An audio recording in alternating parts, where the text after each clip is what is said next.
Sun international Visakhapatnam Hyderabad 8575795757. నమస్తే తెలుగు న్యూస్కి స్వాగతం. నేను గోపికృష్ణ. ఈరోజు సుప్రీంకోర్టు ఇచ్చినటువంటి చారిత్రాత్మకమైన తీర్పు ఆంధ్రప్రదేశ్లో ప్రత్యేకంగా దేశవ్యాప్తంగా చెప్పుకోవాలంటే కనుక దేశవ్యాప్తంగా ఒక ప్రత్యేకమైనటువంటి చర్చను రాజేసినటువంటిది. ఎప్పటి నుంచో కొన్ని దశాబ్దాలుగా ఎదురు చూస్తున్నటువంటి ఎస్సీ కులాల్లో కొన్ని కులాలు ఉపకులాలు వీళ్ళందరికీ అత్యంత సంతోషం కలిగించేటువంటి తీర్పు ఇది. ఈ నేపథ్యంలో ఈ తీర్పు రావడానికి ఇన్ని దశాబ్దాలు ఇది సాధించడానికి పట్టడానికి కారణాలు ఏంటి, అసలు ఈ ఉద్యమ చరిత్ర ఏంటి, అసలు ఏం జరుగుతుంది రిజర్వేషన్లలో, ఎందుకు ఈరోజు సుప్రీంకోర్టు ఇలాంటి తీర్పు ఇస్తే దళితుల్లో కొన్ని వర్గాలు, ఎస్టీల్లో కొన్ని వర్గాలు ఎందుకు సంతోషంగా ఈ తీర్పుని ఆహ్వానిస్తూ ఉన్నాయి, మొత్తం ఈ స్వరూపాన్ని తెలుసుకునే ప్రయత్నం చేద్దాం. విద్యార్థి నాయకుడిగా ఉంటూ ఈ వర్గీకరణ ఉద్యమంలో చురుగ్గా పాల్గొంటూ ప్రతి అంశాన్ని క్షుణ్ణంగా తన రచనల ద్వారా ఎప్పటికప్పుడు పత్రికల ద్వారా, టీవీల ద్వారా, సోషల్ మీడియా ప్లాట్ఫామ్స్ ద్వారా ప్రజల్లోకి తెలియజేస్తూ ఉన్నటువంటి పచ్చల రాజేష్ గారు ప్రస్తుతం ఆయన ఒక కాలేజ్లో లెక్చరర్గా పనిచేస్తూ ఉన్నారు. వారు మనతో జాయిన్ అవుతున్నారు. వారిని ఆహ్వానిద్దాం. రాజేష్ గారు నమస్తే అండి. నమస్కారం. కంగ్రాచులేషన్స్ ఫస్ట్ ఆఫ్ ఆల్, మీ దశాబ్దాల నాటి కళ నెరవేరినందుకు. ఈ విషయం చాలా సంతోషమైన తీర్పు ఈరోజు మాకు. ఈ తీర్పుని మేము పూర్తిగా ఆహ్వానిస్తున్నాం. అలాగే ఎన్నో దశాబ్దాల కళ ఈరోజు నెరవేరినందుకు కూడాను నిజంగా తెలుగు రాష్ట్రాలే కాదు, దేశం యావత్తు షెడ్యూల్ కులాల వర్గీకరణ కోరుకుంటున్న వారంతా కూడాను ఈరోజు ఒక పండగ వాతావరణంగా సంబరాలు చేసుకుంటున్నారనడంలో అతిశయోక్తి లేదు. అలాగే మాకు కంగ్రాచులేషన్స్ చెప్పిన తెలుగు వన్ ఛానల్ కూడా ప్రత్యేకంగా ధన్యవాదాలు. మీరు ఊహించారా కోర్టుల ద్వారా పరిష్కారం అవుతుందా, పార్లమెంటు ద్వారా పరిష్కారం అవుతుందా అనేటువంటి ఒక మీమాంస ఉండింది కదా ఇంతకాలం పాటు. కోర్టుల ద్వారానే పరిష్కారం అవుతుంది అనే అంశాన్ని మీరు ఊహించారా, లేకపోతే టెక్నికాలిటీస్ ప్రకారం దేని ద్వారా పరిష్కారం అవుతుందనే అంశంలో మీకు క్లారిటీ ఉండే ఉంటుంది కదా? ఈ సమస్య రాజకీయంగా పరిష్కారం కావాలి, పార్లమెంట్ ద్వారానే పరిష్కారం కావాలి అనేది మాకు మొదటి నుండి ఉన్న ఆలోచన. ఎందుకంటే ఈ సమస్యని ఎలా సృష్టించారంటే, లేదా ఎలా చిత్రీకరించారంటే, సుప్రీంకోర్టు 2004లో వర్గీకరణ కొట్టేసిన తర్వాత ఇది జరగదు, ఎప్పటికీ జరిగే అవకాశం లేదు అనే ఒక గందరగోళాన్ని సృష్టించారు.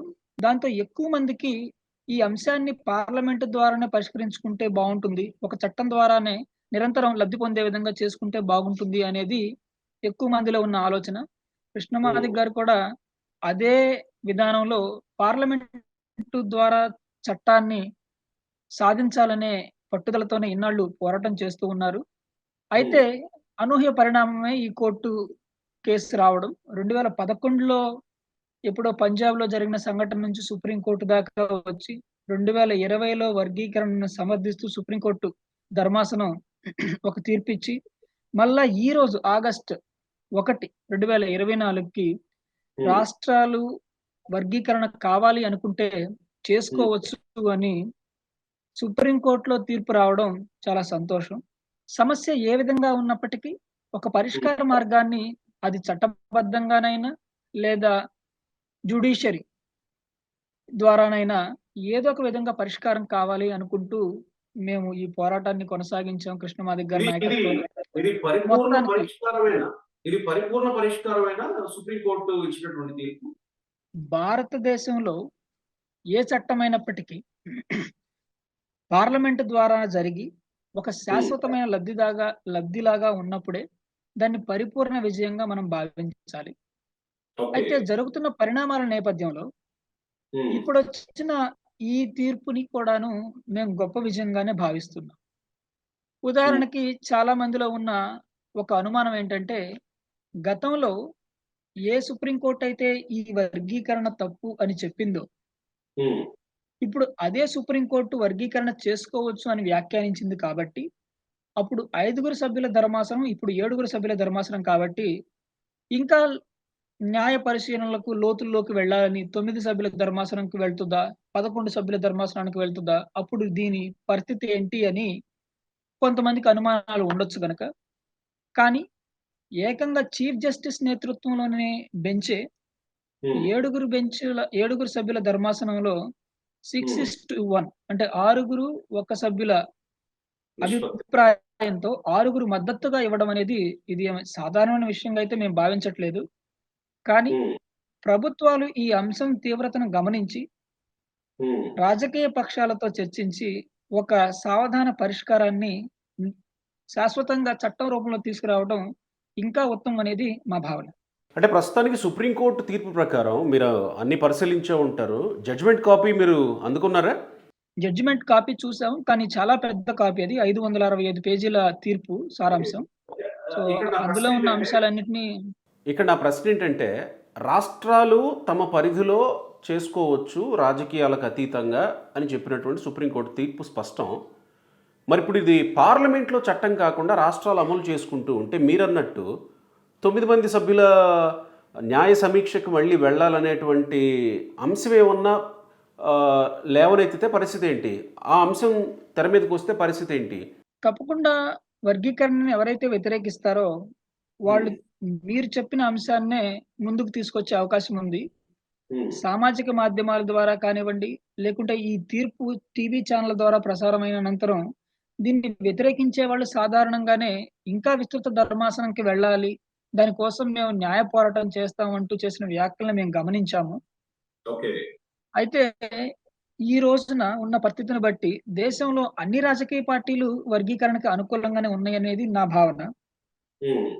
సో, రాజకీయ పక్షాలకి ఈ అంశాన్ని ఎవరైతే వర్గీకరణ వ్యతిరేకిస్తున్నారో వారికి సపోర్ట్ హ్మ్. చేస్తూ ఉంటాయి. అలాగే ఈ సమస్యని ఇంకా ముందుకు కొనసాగిస్తాయి అనేది మేమైతే అనుకోవడం లేదు.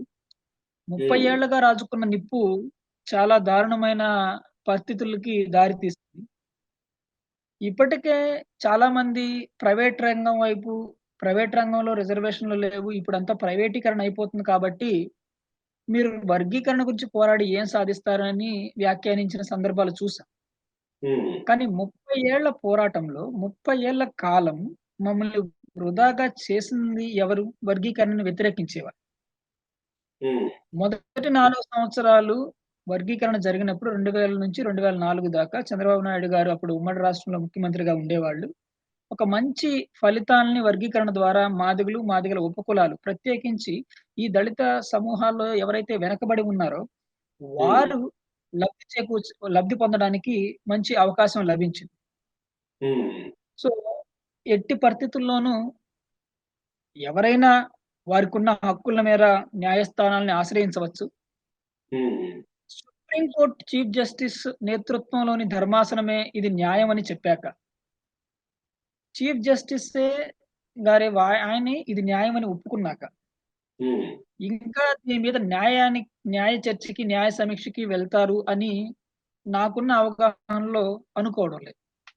ఇక్కడ ఎన్డీఏ ప్రభుత్వం ప్రస్తుతం కొనసాగుతుంది దేశంలో. ప్రధానమంత్రి నరేంద్ర మోడీ ప్రత్యేకంగా ఈ ఏదైతే వర్గీకరణ జరగాలి అని అనే అంశం మీద పెడుతున్నటువంటి అంత భారీ బహిరంగ సభకి సికింద్రాబాద్ పరేడ్ గ్రౌండ్స్లో వచ్చి ప్రధానమంత్రి హోదాలో ఆయన హామీ ఇచ్చారు. సరే, దేశ ప్రధాని గురించి మనం మాట్లాడుతున్నాం. సరే, ఆంధ్రప్రదేశ్లో ఎన్డీఏ కూటమి ఉంది. చంద్రబాబు నాయుడు గారు అదే మాట చెప్తున్నారు, లోకేష్ గారు అదే మాట చెప్తున్నారు, పవన్ కళ్యాణ్ గారు అదే మాట చెప్తున్నారు. ఇది వేరే విషయం. నేను పార్లమెంటు విషయానికి వస్తే దేశ ప్రధానే మీకు హామీ ఇచ్చారు, ఇది చేయాల్సినటువంటి అవసరం ఉంది, చేస్తాం, మేము అండగా నిలబడతామని. సో ఇప్పుడు న్యాయ సమీక్షలో అయిపోయిన తర్వాత ఆల్రెడీ సుప్రీంకోర్టు చీఫ్ జస్టిస్ నుంచే ఆ బెంచ్ నుంచే ఈ తీర్పు వచ్చిన తర్వాత ఇక చట్టం చేస్తే కూడా అయిపోతుంది కదా. సో ఈ డిమాండ్ ఏమన్నా మళ్ళీ మీరు ముందుకు తీసుకెళ్తారా, లేదా డిమాండ్ తీసుకెళ్ళినా లేకపోతే ఆ స్థాయిలో ఉద్యమం చేయాల్సిన అవసరం లేకుండా ఎన్డీఏ గవర్నమెంటే కాబట్టి, ఆల్రెడీ హామీ ఇచ్చినటువంటి గవర్నమెంటే కాబట్టి చట్టం చేసే అవకాశం ఉందనుకోవాలా? ముందుగా ఈ విషయంలో ప్రధానమంత్రి నరేంద్ర మోడీ గారికి ప్రత్యేకంగా కృతజ్ఞతలు, ధన్యవాదాలు చెప్పాల్సిందే.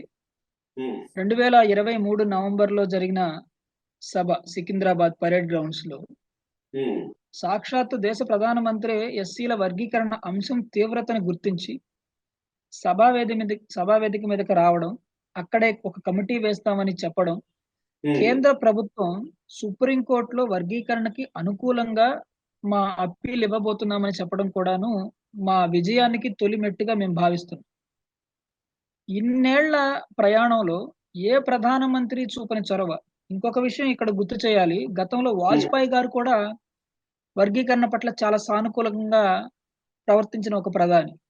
ఉమ్, ఇప్పుడు మళ్ళీ నరేంద్ర మోడీ గారు దానికి ఒక అడుగు ముందుకు వేసి సుప్రీంకోర్టులో వర్గీకరణకు అనుకూలంగా కేంద్ర ప్రభుత్వం అపీల్ చేసి ప్రత్యేకించి అఫిడవిట్ ఇచ్చిందంటే ఉమ్, వారు వర్గీకరణ అనే అంశానికి చాలా అనుకూలంగా ఉన్నారని చాలా స్పష్టమవుతుంది.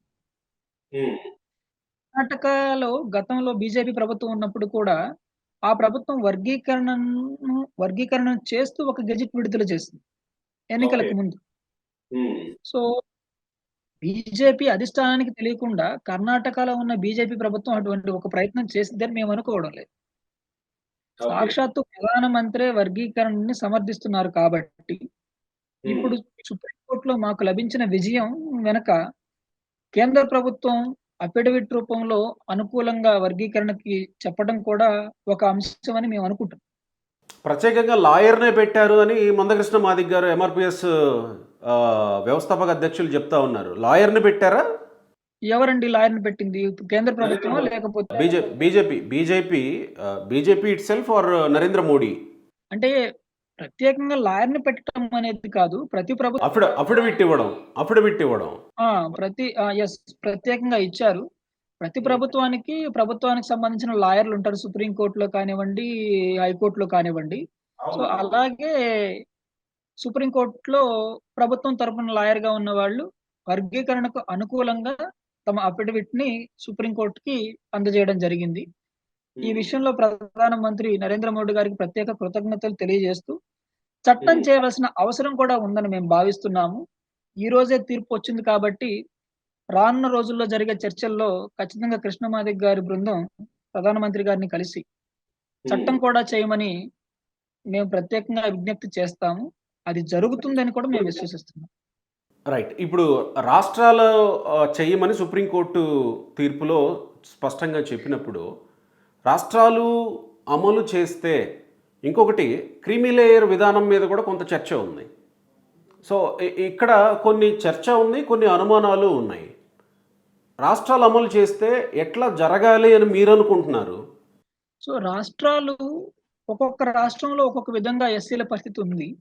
ఉమ్, ఉదాహరణకు మనం ఈశాన్య రాష్ట్రాల్లో తీసుకుంటే ఒక చిన్న విషయం ఇక్కడ మేము దృష్టికి తీసుకురావాలి. ఓకే. నాగాలాండ్ వంటి రాష్ట్రంలో ఎస్సీల జనాభా లేనే లేదు. ఉమ్, మీరు పాండిచ్చేరిలో కొంత స్వల్పంగా ఉన్న మేఘాలయ ఇటువంటి రాష్ట్రాల్లో అసలు ఎస్సీల జనాభా లేనే లేదు. ఉమ్, ఎస్సీల జనాభా లేని చోట కూడా ఎస్సీల వర్గీకరణ అవసరం లేదని ఆ ప్రభుత్వాలు కేంద్రానికి తెలిపాయి. ఓకే. సో, దీన్ని పట్టుకొని కొద్దిమంది ఎలా వాదించేవాళ్ళంటే ఎక్కువ రాష్ట్రాలు వర్గీకరణకు వ్యతిరేకంగా ఉన్నాయి కాబట్టి వర్గీకరణ జరగదు అన్నట్టుగా. రాష్ట్రాల అభిప్రాయం కోరినప్పుడు. రాష్ట్రాల అభిప్రాయం కోరినప్పుడు. రైట్. సో, ఎక్కువ మంది ఏమనుకుంటున్నారంటే అత్యధిక రాష్ట్రాలు సపోర్ట్ చేస్తేనే ఈ విషయం జరిగిద్దేమని ఒక భ్రమలో ఉన్నారు.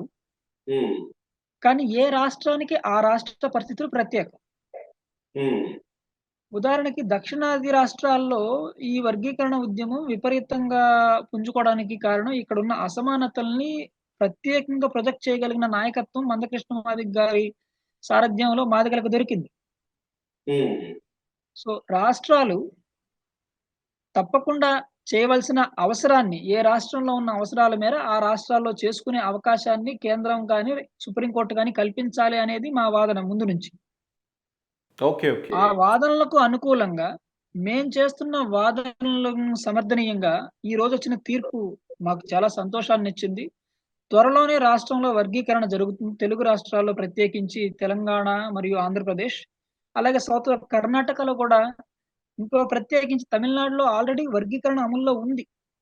ఓకే. అది ఒక ప్రత్యేకమైన చట్టంగా 9థ్ షెడ్యూల్‌లో పెట్టి 18% రిజర్వేషన్ అమలు చేస్తున్నారు తమిళనాడులో. హుహుహుహుహు. సో, ఈ హ్మ్. సమస్య ఒక్క దక్షిణాది రాష్ట్రాల్లోనే కాదు. మీరొక్కసారి గమనిస్తే ఆంధ్ర, తమిళనాడు, కర్ణాటక, తెలంగాణ, బీహార్‌లో హ్మ్. ప్రత్యేకంగా ఉంది. ఉత్తరప్రదేశ్‌లో ఉంది. వెస్ట్ బెంగాల్‌లో ఉంది. పంజాబ్‌లో ఉంది. ఇప్పుడు ఈ కేసు కూడా పంజాబ్‌కి సంబంధించిందే. అవును గదా! హ్మ్. చూడండి ఎంత జనాభా అతి పెద్ద ఎస్సీల జనాభాలుండే రాష్ట్రాల్లో ఇటువంటి పరిస్థితి ఉన్నప్పుడు, హ్మ్. ఎక్కువ మందికి హక్కులు చేరట్లేదన్నప్పుడు, మరి ఆ హ్మ్. రాష్ట్రాలకి అధికారం కల్పించడం అనేది, ఈ స్వతంత్ర భారత ప్రక్రియలో ప్రత్యేకించి రాజ్యాంగం ద్వారా మనకు అందాల్సిన హక్కని కూడా మేము భావిస్తున్నాం. ఓకే. ఉమ్మడిగా ఉండడం వల్ల నేనన్నాను క్రీమీ లేయర్ విధానం గురించి. ఒకవేళ క్రీమీ లేయర్ విధానం అమలు చేసే దిశగా వెళితే మంచిదా? లేదు ఓవరాల్‌గా వర్గీకరణ అమలు చేయాలని కోరుకుంటారా మీరు? ముందైతే నేను వర్గీకరణే అమలు చేయాలని కోరుకుంటున్నాను. ఓకే. సుప్రీం కోర్ట్ తీర్పులో కూడా క్రిమీ లేయర్ గురించి ఒక పాయింట్ రాశారు. హ్మ్. రాష్ట్రాలు క్రిమీ లేయర్ అనే అంశాన్ని కూడా పరిశీలించాలి అని ఒక సూచన చేసింది సుప్రీం కోర్ట్. హ్మ్. ఇప్పుడు ఒక కుటుంబంలో ఒకరికి ఉద్యోగం వస్తే, ఆ కుటుంబం పెద్దలదే ఆ కుటుంబంలో ఉన్న ఆర్థిక వస్తువులను బట్టి నెక్స్ట్ జనరేషను అలా అలా తరతరాలుగా ఒక కుటుంబమే బాగుపడటం వల్ల, హ్మ్. ఇటువంటి ఒక సమస్య ఉత్పన్నమైంది అని వాళ్ళు గమనించారు సుప్రీం కోర్ట్. హ్మ్. సో, అందుకనే రాష్ట్రాలు ఖచ్చితంగా క్రిమి లేయర్ అనే ఒక అంశాన్ని పరిశీలించాలని వాళ్ళు సూచించారు. హ్మ్. సో, మారుతున్న కాలాన్ని బట్టి బహుశా కాలక్రమంలో క్రిమి లేయర్ కూడా ఒక పెద్ద చర్చ అయ్యి ముందుకొస్తుందని నేను వ్యక్తిగతంగా భావిస్తున్నాను. ఓకే.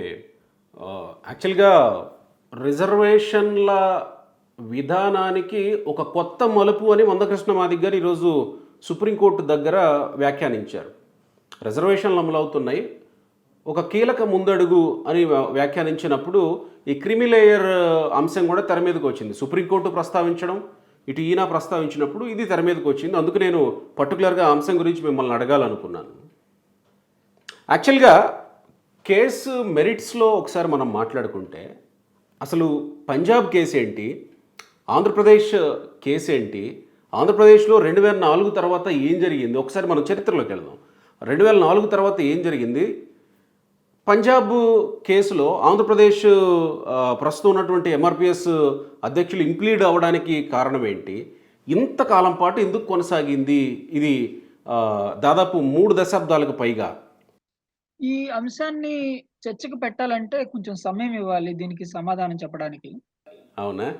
సో, ఎందుకంటే యాక్చువల్లీ నేను మిమ్మల్ని ఎంచుకుంది ఎందుకంటే మీ పోస్టింగ్స్, మీ రైటింగ్స్ అన్నీ చూసిన తర్వాత మీరైతే కాస్త క్షుణ్ణంగా దీని గురించి చెప్పగలరని మిమ్మల్ని ఎంచుకోవడం జరిగింది. ఓకే. నేను ఆ ప్రయత్నం చేస్తాను. ప్లీజ్. సో, 2000 నుంచి 2004 వరకు సుప్రీం కోర్ట్‌లో వర్గీకరణ అమల్లో ఉన్నప్పటికి అంటే హోల్డ్‌లో ఉంది ఆంధ్రప్రదేశ్ సంబంధించిన చట్టం. హ్మ్. 2004లో ఆ చట్టం రద్దు చేయబడింది. 2004లో చట్టం రద్దు చేయబడ్డ తర్వాత, అప్పుడు ముఖ్యమంత్రిగా ఉన్న రాజశేఖర రెడ్డి గారి మీద చాలా పెద్ద ప్రెషరొచ్చేసింది మాదిగ కమ్యూనిటీ నుంచి. సో, వాళ్ళు కూడా అసెంబ్లీలో వర్గీకరణకు అనుకూలంగా తీర్మానం చేసి కేంద్రానికి పంపడం. కేంద్రం దాన్ని పరిశీలిస్తూ ఉషా మెహ్రా కమిషన్‌ని ఏర్పాటు చేయడం. ఉషా మెహ్రా కమిషన్ ఏర్పాటు తర్వాత ఉషా మెహ్రా కమిషన్ వర్గీకరణకు అనుకూలంగా నివేదిక ఇవ్వడం. రాజ్యాంగ సవరణ అనే ఒక సూచన చేయడం. ఇదంతా కూడాను చాలా 4 సంవత్సరాల్లో జరిగిపోయింది. హ్మ్. 2009 ఎన్నికలకు ముందు కూడాను రాజశేఖర రెడ్డి గారు రెగ్యులర్‌గా నేను వర్గీకరణ చేయిస్తానని చాలా సందర్భాల్లో ఆయన చెప్పడం. తర్వాత 2009 మార్చి 1న అతి పెద్ద సంఘటన జరిగింది. సోనియా గాంధీ గారే పర్యటన ముగించుకొని వెనక్కి వెళ్ళిపోవాల్సిన పరిస్థితి. గాంధీ భవన్ దగ్గర ఎంఆర్‌పీఎస్ కార్యకర్తలు చేసిన ధర్నాలు అవునవునవును. కూడా కోల్పోయారు. అవును. సో, ఆ తర్వాత తెలంగాణ ఉద్యమం రావడం వల్ల, ఈ ఉద్యమాన్ని పత్రికలే కావచ్చు, లేకపోతే రాజకీయ పక్షాలు కావచ్చు, సెకండరీగానే భావించాయి గానీ, ముందు వరుసలో నిలబెట్టలేదు. ఓకే. ఇప్పుడు కూడాను కృష్ణమాదిగ గారు ముందు వర్గీకరణ, తర్వాత తెలంగాణ అని వ్యాసం రాశారు. హ్మ్. ఒక రాజకీయ మద్దతు కోసం సామాజిక సంఘంగా ఎంఆర్‌పీఎస్ తన పోరాటాన్ని కొనసాగిస్తూనే ఉంది. కానీ న్యాయ ప్రక్రియ ఇన్ని రోజుల్లో ముగియాలని మనం డెడ్‌లైన్ పెట్టలేం కాబట్టి, ఆ తీర్పు కోసం ఎదురు చూస్తూనే రాజకీయ మద్దతు కూడగట్టుకొని పార్లమెంట్ చట్టం కోసం పోరాటం చేశారు ఇన్నాళ్ళు. హ్మ్. ప్రతి ప్రభుత్వం మేము సమస్యను పరిష్కరిస్తాం అని చెప్పాయి కాబట్టే, వారికి మద్దతు తెలపడం గాని, లేకపోతే ఎవరైతే ఈ అంశానికి మద్దతు తెలపలేదో వాళ్ళకి వ్యతిరేకంగా ఉండటం గాని, అలాగే జరిగింది తప్ప, ఎప్పుడు కూడాను అంశం నుంచి దృష్టి మరల్లేదు. సో, జరిగిన హ్మ్. పరిణామాలు రాష్ట్ర విభజన, తర్వాత ఈ అంశానికి పత్రికలిచ్చే ప్రాధాన్యం కొంత తగ్గడం, ఈ హ్మ్. అనేక కారణాల వల్ల ఇది ఆలస్యమైంది. పైగా జ్యుడిషియరీని ఇంత సమయంలోనే మీరు తీర్పు ఇవ్వండి అని మనం అడిగే అవకాశం కూడా లేదు. యాక్చువల్‌గా పంజాబ్ కేస్ కూడా నేను అడిగాను మిమ్మల్ని. సో, పంజాబ్‌లో వర్గీకరణను అమలు చేస్తూ అక్కడ ప్రభుత్వం నిర్ణయం తీసుకుంది. ఓకే. సో, వర్గీకరణ అమలు చేస్తూ నిర్ణయం తీసుకున్నప్పుడు అక్కడ లోకల్‌గా ఉన్నవాళ్ళు ఎవరో వ్యతిరేకించేవాళ్ళు కోర్ట్‌లో కేస్ వేశారు. హ్మ్. సో, అక్కడ హైకోర్టు దాన్ని వ్యతిరేకించింది. హ్మ్. అప్పుడు హైకోర్ట్ నుంచి సుప్రీం కోర్ట్‌కి 2011లో వచ్చింది ఈ కేసు. హ్మ్. మీరు గమనిస్తే 2011లో వచ్చిన కేసు తుది తీర్పు రావడానికి 13 ఏళ్లు పట్టింది. 2020లో ఒక తీర్పొచ్చింది. 2024లో ఒక తీర్పొచ్చింది. సో, జ్యుడిషియరీ ప్రాసెస్ కూడా ఎక్కువ సమయం పట్టడం కూడా ఫలితం రావడానికి ఆలస్యం అవ్వడానికి ఒక కారణమని మేము అనుకుంటున్నాం. ఓకే. ఇంతకాలం పాటు ఓపిక నశించకుండా కొన్ని అవమానాలు స్వపక్షంలో నుంచే, సొంత సామాజిక వర్గంలో నుంచే కొంతమంది ఉద్యమం నుంచి వెళ్ళిపోయిన వాళ్ళు ఉన్నారు. వెళ్ళిపోతూ నిందలు వేసిన వాళ్ళు ఉన్నారు. ఎవరైతే వ్యవస్థాపక అధ్యక్షులుగా ఎంఆర్‌పీఎస్‌కి కొనసాగుతున్న మందకృష్ణ మాదిగ గారి మీద. ఇవన్నీ తట్టుకొని నిలబడగలగడం ఎట్లా సాధ్యమైంది ఆయనకనేది బ్రీఫ్‌గా చెప్పుకోవచ్చా? ఎదురుగా ఉన్న లక్ష్యం చాలా పెద్ద కొండ వంటిది. దాన్ని ఎక్కాలన్నా, ఆ లక్ష్యాన్ని, గమ్యాన్ని చేరుకోవాలనుకున్నా చాలా ఇబ్బందులుంటాయి. మీరు చెప్పినట్టే అనేక అవమానాలు, స్వపక్షం నుంచే విపక్షాలు రావడం, సొంత కుంపట్లు ఏర్పడడం, కొన్ని రాజకీయ పార్టీలు తమకు మద్దతు తెలపలేదనో, లేకుంటే తమకి ప్రశ్నించామనే కారణాలతో ఉద్యమ సంఘాన్ని చీల్చే ప్రయత్నాలు చేయడం, ఇవన్నీ కూడాను ఈ 30 ఏళ్ల ఉద్యమంలో చాలా జరిగాయి. వ్యక్తులు తమ స్వార్థ ప్రయోజనాల కోసం సొంత కూటములు కట్టినప్పుడు, నాయకుడిగా కృష్ణమాదిగ గారు గూడా ఏదో ఒక పార్టీకో, ఏదో ఒక సంస్థకో వాళ్ళకి దాసోహం అయ్యుంటే ఈ ఉద్యమం ఇంత దూరం వచ్చేది కాదు. సొంతంగా ఎవరైతే కొంపట్లు పెట్టుకున్నారో వాళ్ళందరూ తలోక పార్టీలో చేరి, ఈ సమూహ ప్రయోజనాన్ని విస్మరించారు. ఈ జాతి మీద ఉన్న ప్రేమ, ఈ 75 ఏళ్ల స్వతంత్ర భారతంలో ఇంకా మాకు న్యాయం జరగలేదనే ఒక బాధ, ఈ జాతిని ఎలాగైనా గెలిపించాలి, రాజ్యాంగ ఫలాలు అందించాలనే ఒక తపన, తృష్ణ, కార్యకర్తలిస్తున్న మద్దతు, త్యాగాలు, అమరుల త్యాగాలు ఇవన్నీ కూడాను అనేక అవమానాలు, హేళనలు తట్టుకోవడానికి ఆయనకి శక్తినిచ్చాయని మేము అనుకుంటున్నాం. 2023 నవంబర్‌లో ప్రధానమంత్రి గారు సభకొస్తే కృష్ణమాదిగ గారు ఎటువంటి భావోద్వేగానికి గురయ్యారో మనందరం చూసాం. తట్టుకోలేని బాధ. ఎన్ని సంవత్సరాల నుంచి జరుగుతున్న పోరాటం. ఎన్నాళ్ళని ఆ కన్నీళ్ళని నింపుకోవాలి. ఈరోజు సుప్రీం కోర్ట్ బయట కూడా మాట్లాడేటప్పుడు ఆయన అమరుల త్యాగాలను గుర్తు చేసుకొని చాలా భావోద్వేగానికి గురయ్యారు. సో, ఈ జాతికి ఎట్టి పరిస్థితుల్లో న్యాయం చేకూర్చాలి. విజయ తీరాలకు చేర్చాలనే ఏకైక సంకల్పం. ఆ సంకల్పాన్ని ముందుకు నడిపింది. కార్యకర్తలు తోడుగా నిలబడ్డారు. సో, ఎన్ని వేరు కుంపట్లు పడ్డా, ఎంత దారుణంగా అవమానించినా, ఎన్ని ఆరోపణలు చేసినా, ఏ పార్టీలకు లొంగకుండా ఈరోజు మాదిగ జాతినే కాదు, ఎస్సీల్లో ఉన్న అన్ని కులాలకి, ఒక్క ఆంధ్రప్రదేశ్, తెలంగాణ కాదు, ఇది దేశం వ్యాప్తంగా జరిగే చర్చ ఈరోజు. ఈ దేశంలో ఎస్సీ రిజర్వేషన్‌ల వర్గీకరణ జరిగింది అంటే, ఎస్సీ రిజర్వేషన్‌ల వర్గీకరణ చట్ట రూపంలో వచ్చినియి అంటే, అది కృష్ణమాదిగ గారు చేసిన పోరాటం ఫలితం తప్ప ఇంకొకటి కానే కాదు. సో, ఆ కోణంలో ఆయన ఒక కొత్త చరిత్రను లిఖించాడని మాత్రం మనం చెప్పవచ్చు. యాక్చువల్గా ఇక్కడ ఒక చర్చ ఉంది రాజేష్ గారు, మీకు మీ దృష్టికి వచ్చే ఉంటుంది. మందకృష్ణ మాదిగ గారు రాజకీయ నిర్ణయం తీసుకుని ఉంటే, కోర్స్ ఆయన రాజకీయ పార్టీ పెట్టారు, అందులో పోటీ చేశారు. ఆ, ఏ మేరకు ఆయన రాజకీయ పార్టీగా ముందుకెళ్తున్నారనేది చూస్తూనే ఉన్నాం. కానీ రాజకీయంగా ఒక నిర్ణయం తీసుకుని ఉంటే, చట్టసభల్లో ఉంటే ఈ వర్గీకరణ కోరుకునేటువంటి వ్యక్తులు ప్రభుత్వాలని ఒప్పించి వర్గీకరణ చేసుకోవచ్చు కదా అనే ఒక అభిప్రాయం ఉంది. ఎందుకు ఇన్నేళ్ల పాటు రాజకీయ నిర్ణయం దిశగా ఈ ఎంఆర్పిఎస్ ఉద్యమం మరలలేదు? ఈ అంశంలో చాలామంది ఎంఆర్పిఎస్తో విభేదించిన వాళ్ళు ఉన్నారు కదా. తప్పకుండా రాజకీయ నిర్ణయం తీసుకోవాలనేది చాలా మంది అభిప్రాయం. నా అభిప్రాయం కూడా వ్యక్తిగతంగా. ఓకే. గతంలో 2 ప్రయత్నాలు జరిగాయి. సాధారణంగా ఉద్యమ సంఘాల ఆలోచన ఎలా ఉంటుందంటే, ఆ ఫలితాన్ని చేరుకోవాలి. ఆ ఫలితాన్ని అందించిన తర్వాత ఇంకో ప్రయాణం ప్రారంభించాలని ఉంటుంది. ఈ ప్రయాణం చాలా తొందరగానే సక్సెస్ అయింది. 1994లో ఉద్యమం స్టార్ట్ అయ్యాక. కానీ మరలా ఈ సుప్రీం కోర్ట్‌లో వర్గీకరణ రద్దు చేయబడ్డప్పుడు 2004లో ఈ ప్రయాణాన్ని మళ్ళీ కొనసాగించాల్సిన అవసరం ఏర్పడింది. 2009లో కూడా హడావిడిగా పోటీ చేయడానికి కారణం, రాజశేఖర్ రెడ్డి గారు నేను వర్గీకరణ చేయించటం నా పూచి అని చెప్పి, ఆయన ముందుకి మాతో పాటు నడుస్తున్నాడు కాబట్టి మేమేం భావించామంటే ఎట్టి పరిస్థితుల్లో ఆయన చేయిస్తారు. ఒక ముఖ్యమంత్రి స్థాయిలో ఆయన చాలా పలుకుబడి కలిగిన వ్యక్తిగా ఉన్నారు కేంద్రంలోని మేము భావించాం. కానీ చిట్ట చివరి పార్లమెంట్ సమావేశాల రోజు దాకా కూడాను ఆయన ఏమి చేయలేకపోయేసరికి హడావుడిగా పోటీ చేయాల్సిన అవసరం ఏర్పడింది. సో, రాజకీయంగా హడావుడిగా పోటీ చేస్తే కొన్ని ఓట్లు చీల్చగలమే కానీ ఎటువంటి విజయాన్ని సాధించలేం. 2014లో తెలంగాణలో మహాజన సోషలిస్ట్ పార్టీ అని పెట్టారు. అది కూడాను ఒక 3 నెలల క్రితం. అంటే 3 నెలల్లో ఎన్నికలు జరుగుతాయనగా జరిగిన ఒక నిర్ణయం. సో, రాజకీయ పార్టీగా అవతరించడానికి, నిరంతరం వర్క్ చేయడానికి పార్టీ కావాలి, క్యాడర్ కావాలి, నిధులు కావాలి. ఇంకొక విషయం ఏంటంటే ఎప్పుడైనా ఒక కులం ఒక రాజకీయ అలజడి సృష్టించగలదు గానీ, రాజకీయ విజయం ఎప్పుడూ సాధించలేదు. దానికి ఒక కులంగా. కులంగా.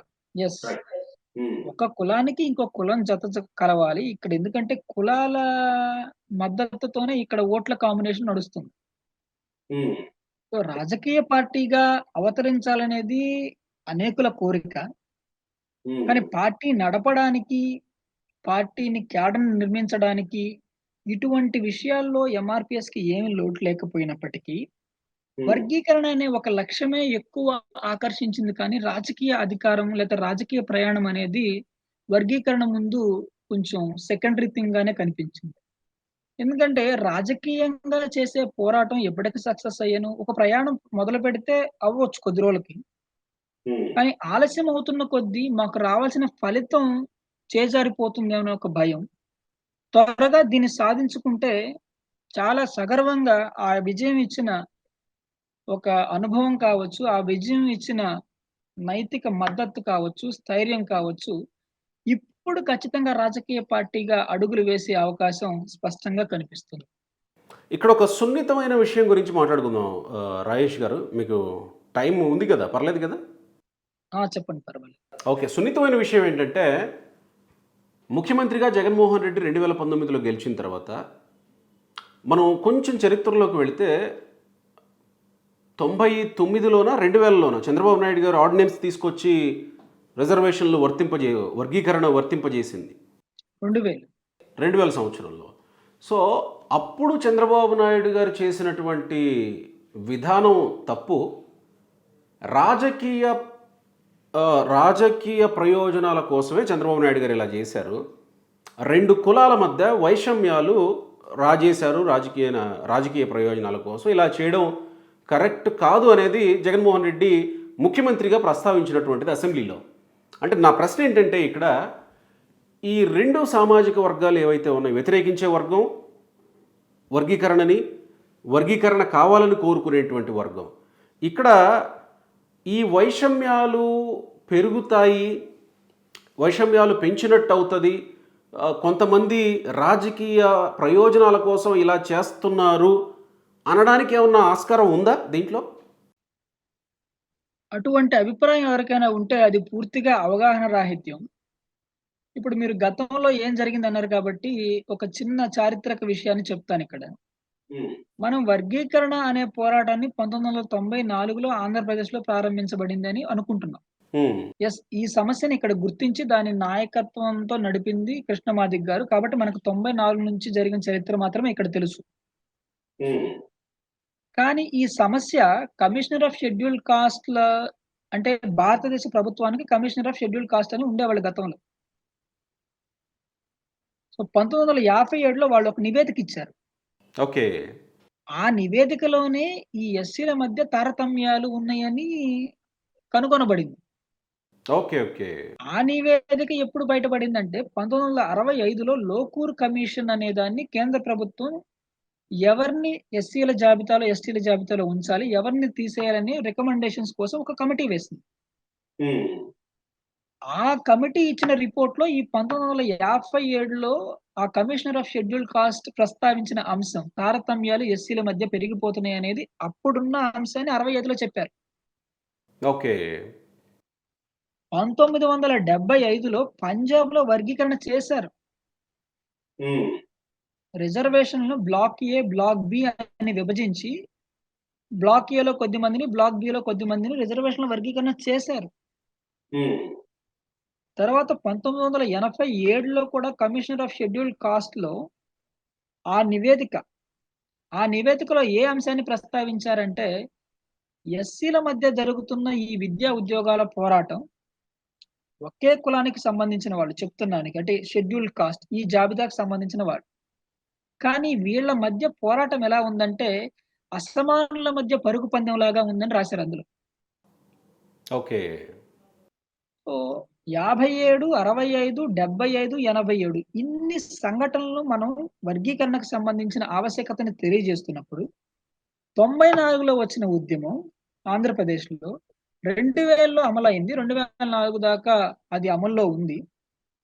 ఈ చరిత్రనంతా తెలుసుకోకుండా అణగారిన వర్గాలకి జరగాల్సిన న్యాయం ఇంకా జరగలేదన్న విషయాన్ని ఒక రాజకీయ నేతగా జగన్మోహన్ రెడ్డి గారు గమనించకుండా, ఇది కులాల మధ్య చిచ్చు అని మాట్లాడటం చాలా హాస్యాస్పదమైన వ్యాఖ్య. ఎందుకంటున్నానంటే, ఇదే సమస్య బీహార్‌లో ఉంది. బీహార్‌లో కూడా వర్గీకరణ చట్టం చేయలేక దళిత్, మహాదళిత్ అని విభజించి దళితుల్ని వారి అభివృద్ధికి కొన్ని ప్రత్యేకమైన పథకాల్ని నితీష్ కుమార్ ప్రభుత్వం ముందుకు తీసుకొచ్చింది.